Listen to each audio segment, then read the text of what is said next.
یادش به خیر شبای بلند زمستون، اونم نی زمستونایی که پر از برف و بارون بود، زمستونایی که آسمون با زمین قرار نبود، زمستونایی که تو اوج سرما دلاگرم بود. هر وقت مادرمون سفره شامو زودتر پهن میکرد و کد پدرمون رو از کمد بیرون میکشید، میفهمیدیم که قراره یه جایی بریم. از همون سر شب با کلی ذوق و شوق آماده میشدیم برای رفتن به یه شب نشینی. پدرمون میگفت صله ارحام دل آدمو شاد نگه میداره. اینجوری هم نبود که کسی بگه نمیام.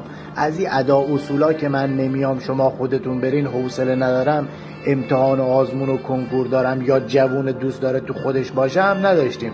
همه با هم میرفتیم. تلفن هم نبود که قبلش هماهنگ کنیم. جالب بود که میزبان و بچه‌هاش هم کلی ذوق میکردن.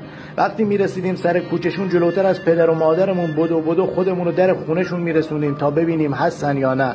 از لای در حیاط که هیچ وقت هم کامل بسته نبود یا اصلا دری نبود نگاه میکردیم ببینیم کسی هست یا نه.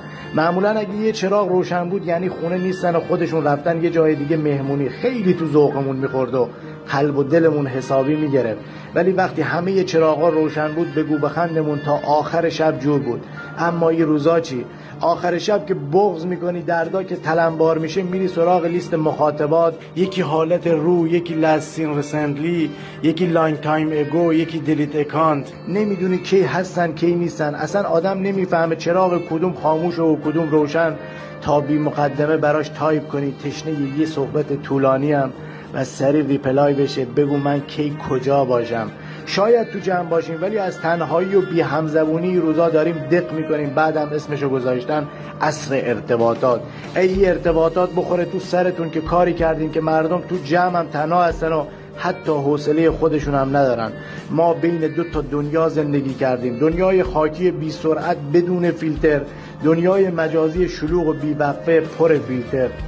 کجا بودیم ببین کجا رسیدیم، کجا خواب چنین روزو میدیدیم. چنان برق بلا به خاک ما زد که از هر چی که داشتیم دل بریدیم. حالا من تنها و خسته توی این شهر غریبم، چشمی به هم زدیم و دنیا گذشت.